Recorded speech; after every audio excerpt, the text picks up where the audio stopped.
Morning में 1 घंटे के अंदर-अंदर क्या 15 से 20 मिनट के अंदर-अंदर ही मार्केट ने एक मूवमेंट दिया था अपसाइड में।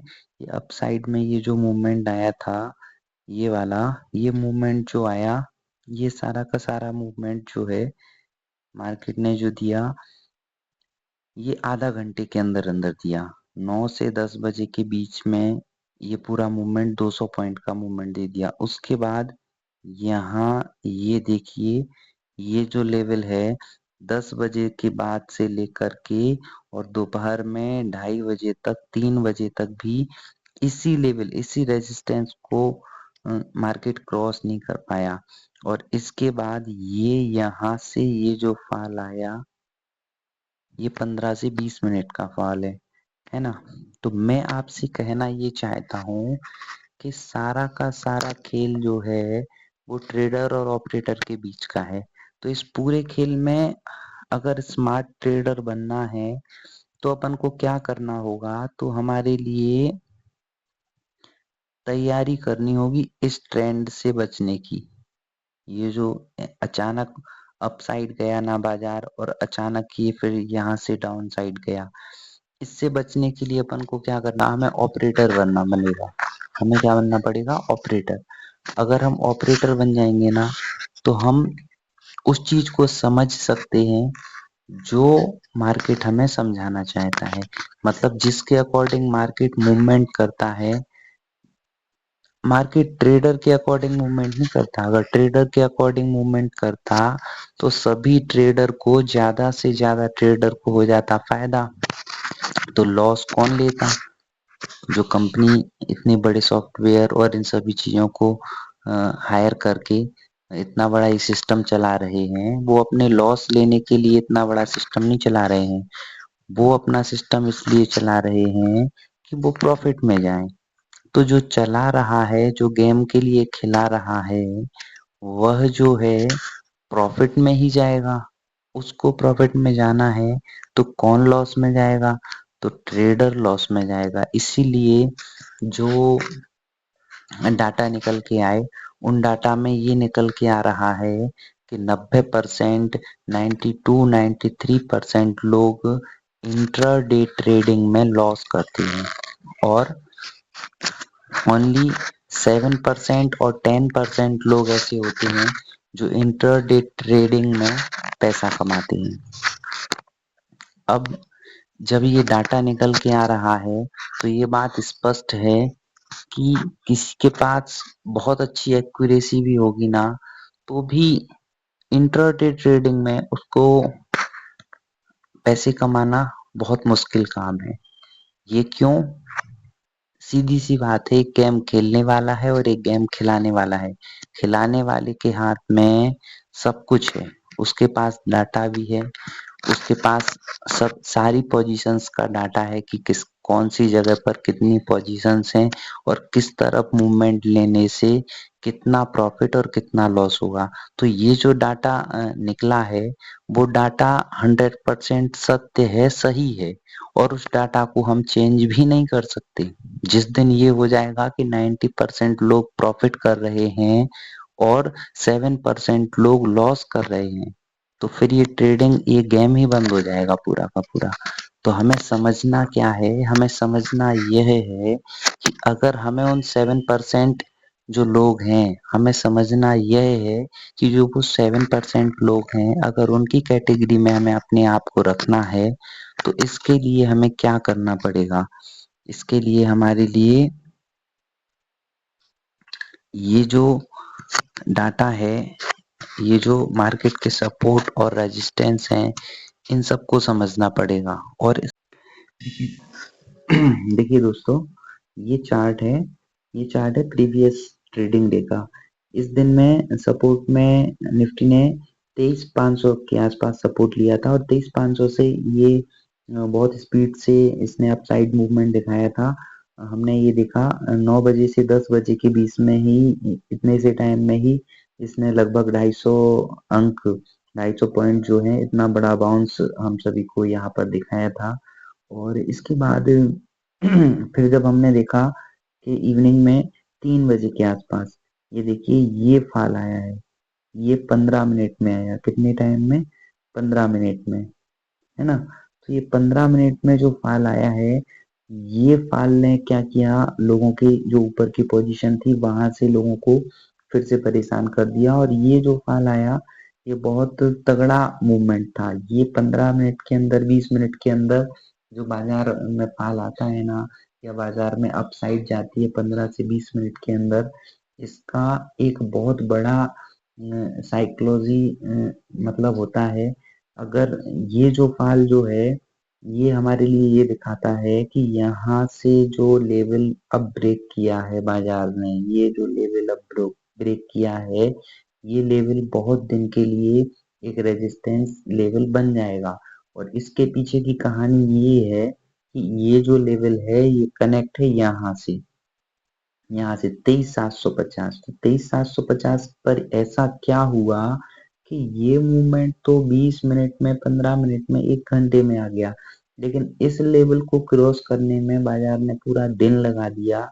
और शाम को क्या हुआ, बाजार गिर गया। इसके पीछे जो कारण रहे वो देखते हैं। इसके पीछे जो कारण है उसको समझने के लिए अपन क्या करेंगे, हम चलेंगे यहाँ से अपन चलेंगे। ये चार्ट है उसके एक दिन पहले का, 18 तारीख का। और 18 तारीख को क्या हुआ था, 18 में यही देखिए 23,600 के आसपास, ये देखिए ये जो लेवल है 23,650 के आसपास से लोगों के लिए मार्केट ने जो पोजीशंस थी वो उन पोजीशंस को जहां पर ये हैवी पोजीशंस हो गई थी, तो यहाँ से ये बाजार गिरा था डायरेक्ट। तो ये आया था 23,400 के आसपास। अब यहाँ पर लोगों के लिए लगने लगा था कि मार्केट ने एक अच्छा लेवल ब्रेक किया है, 23,300 23,400 के आसपास आ गया है बाजार। तो लोगों ने, मैं अपनी समझ से बात कर रहा हूँ, तो लोगों ने यहाँ से डाउन साइड की पोजीशंस कुछ बना ली थी। और जब बाजार को लगा कि लोग डाउन साइड की पोजीशंस बना लिए हैं, तो यहाँ से बाजार फिर अपसाइड चला गया, ठीक है। और इसके बाद अब कुछ लोग यहाँ पर फंसे हुए हैं, कुछ लोग यहाँ पर फंसे हुए हैं। तो फिर यहाँ से बाजार ने पूरे दिन भर जो मूवमेंट दिया, वो ना तो इस लेवल को ब्रेक किया और ना ही इस लेवल को ब्रेक किया। उसी एरिया में उतनी ही जगह पर इन दोनों सपोर्ट रेजिस्टेंस के बीच में बाजार ने अपना समय व्यतीत किया, ठीक है। इसके बाद फिर क्या होता है, इसके बाद बाजार यहाँ पर क्लोज हो जाता है, ये क्लोज हो गया, ठीक है ना।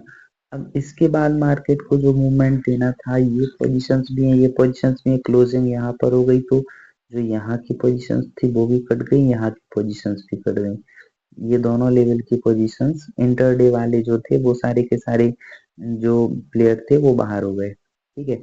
अब इसके बाद से मार्केट को जो मूवमेंट देना था, या तो नीचे की तरफ देता या ऊपर की तरफ देता, मूवमेंट तो आना पक्का था, ठीक है ना। तो फिर इसके बाद अपन चलते हैं थोड़ा सा और आगे, ठीक है।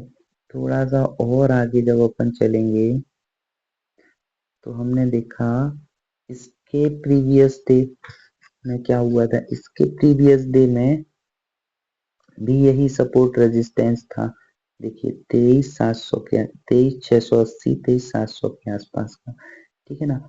और 23,450 के आसपास का यहाँ पर ये सपोर्ट था।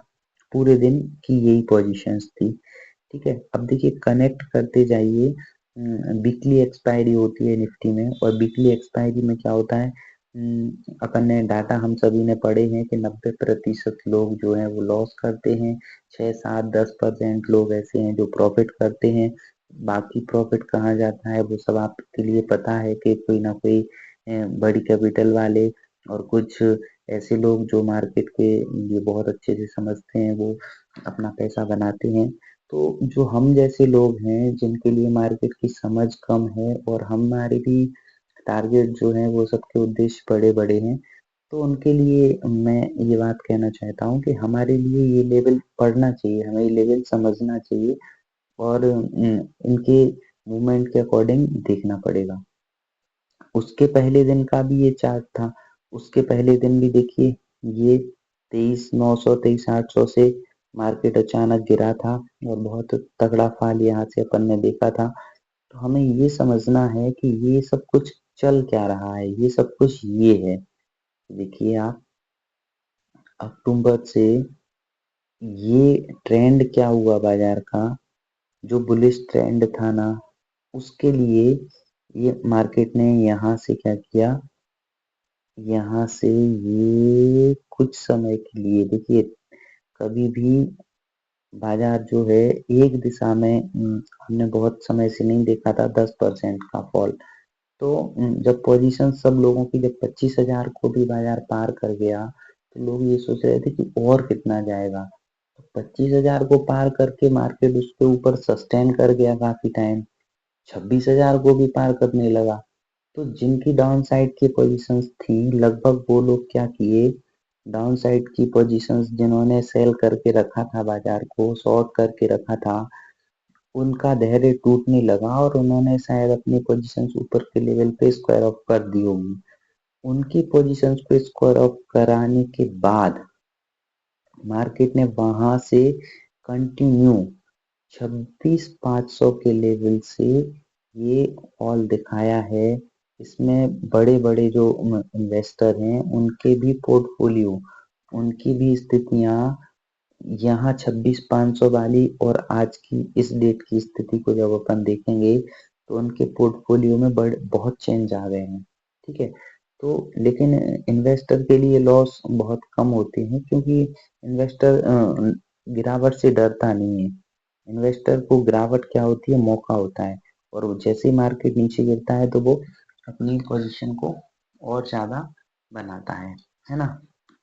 तो अपन को समझना ये है कि हम क्या करें, तो हमारे लिए इस ट्रेंड को समझना पड़ेगा। जब जितने अच्छे तरीके से अपन इस ट्रेंड को समझ जाएंगे ना उतना अच्छा होगा। ठीक है।